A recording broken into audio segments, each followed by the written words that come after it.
What's up, guys? Way Back Wednesday. Here to talk about something that's been on my mind a little bit lately. I'm going to lead in with one of my interests outside of jiu-jitsu is economic theory. And one of the most interesting theories or portions of economics is price and value theory. And I think that some of the theories can explain and draw parallels to the jiu-jitsu world. So you have kind of three theories. You have the labor theory of value, which is pushed by the communists. It was part of Marx, kind of what Marx rested the whole Communist Manifesto on, how he produced the idea of exploitation, that basically if something took 3 hours of labor to produce, whatever we value that labor at is what the price should be, and anything above and beyond that is exploitive.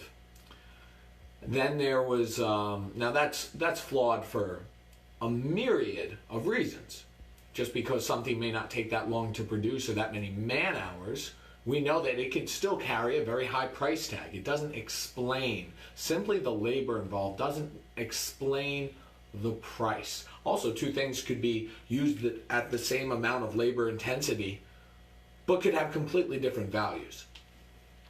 So then Adam Smith had a different theory. He actually started with the labor theory of value, abandoned it, and then he went to the production cost theory of value, which was like, okay, well, how much does this cost to produce? And while that definitely plays into it, if something is extremely expensive and requires a lot of inputs, that will be to an extent reflected in the price. But you know, they talk about water and diamonds and how that doesn't explain why in certain circumstances water will be more valuable than diamonds, despite the fact that some might have a greater labor intensity and greater costs to produce. So what is it? What I think it is the Austrian school, Ludwig von Mises.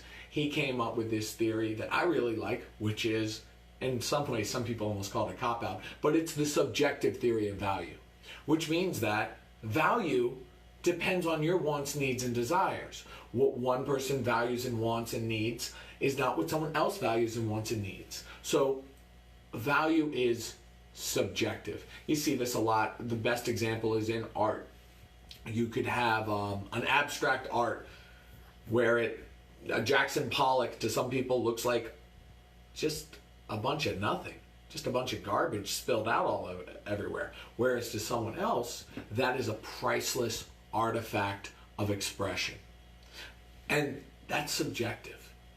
And so why I'm bringing this up is I have seen people get upset or get worked up over people coming and going in their school.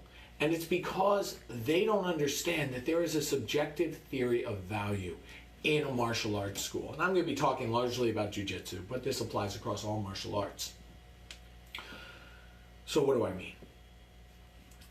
What I mean is that your school is not better than anyone else's. It is not worse than anyone else's. It can be better for someone. It can be worse for someone else. And it all depends on what their goals are. And not only that, you can't even simply categorize the goals the same. Say, like, well, I'm a gi sport jiu-jitsu school, so I'm the best gi sport jiu-jitsu school. Your approach, your mannerisms, your delivery, your personality may clash with someone else who may have a different sport jiu-jitsu school, and they may be seen as a superior option simply because of the subjectivity of the person. So what I wanted to talk about were two people I know. There was Antoine and Sarah. They both took jiu-jitsu very seriously. They both were at similar belt levels, and they both wanted to advance. What happened was this, and I found it very interesting.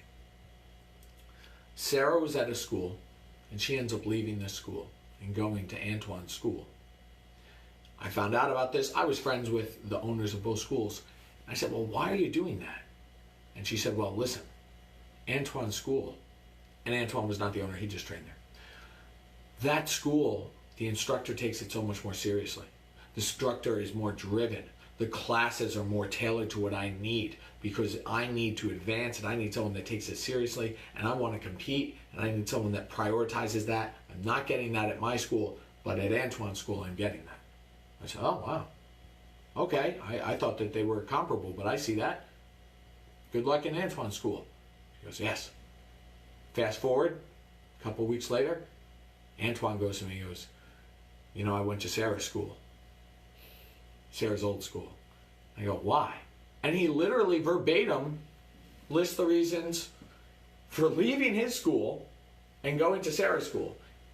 The reasons are identical to the reasons Sarah had for leaving her school and going to Antoine's. He goes, you know, just I need someone that's at that next level, that's taking it more seriously, that's making this more defined for my needs and wants. And I'm a competitor and I need someone that's going to invest in me, and that's this school.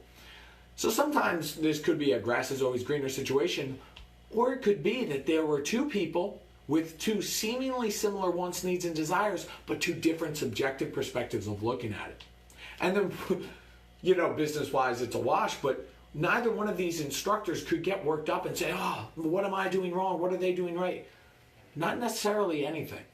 It's simply a matching of people's subjective feelings. And so long as you are delivering what you think is best for your demographic, and so long as you are putting your heart and soul into it, you shouldn't really get that worked up when people leave. And in fact, sometimes you should almost welcome it. I had a student named Kevin, and Kevin he and I got along very, very well, and I really liked him. And then at a certain point, he told me that he was thinking about, you know, kind of training somewhere else. And if I could just change X, Y, and Z about the school, that he would stay. But X, Y, and Z was really defined my school.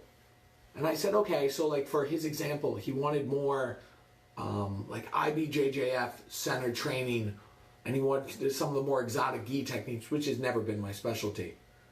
And he wanted to see less of like strike-based jiu-jitsu and self-defense minded jiu-jitsu. And I told him what he should do, and I didn't mean this with any harshness. I said, Kevin, you know, I love training with you. I love having you as part of the gym.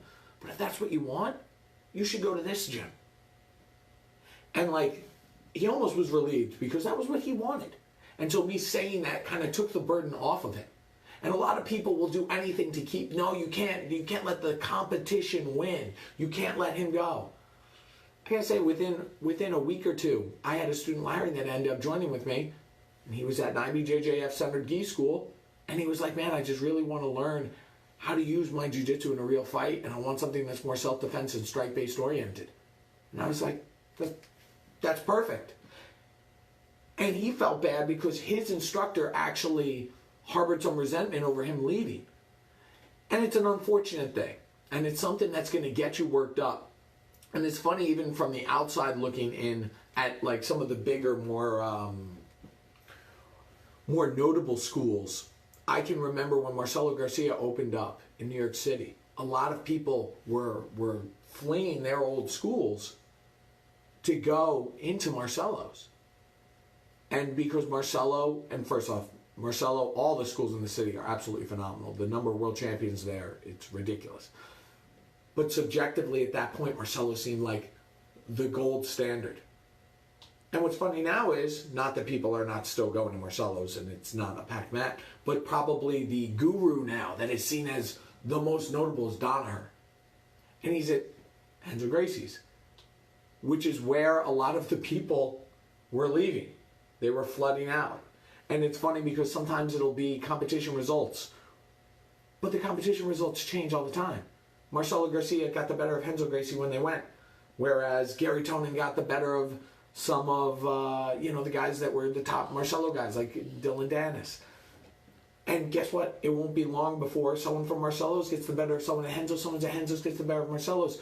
But it's funny to see these people shift and think, no, this is what I need, only to want to shift back. And I'm sure if I were to see the records, there are people that have oscillated between back and forth thinking that if only I'm with this one group, that it'll be perfect. Rather than just saying, what subjectively meets my values? What subjectively helps me develop not only into the type of fighter, the type of martial artist, but the type of person that I want to be around? And so my advice to school owners, which is kind of what this is geared towards, is don't lose sleep over it when someone leaves. It's always going to be something that hurts. Create a welcoming environment.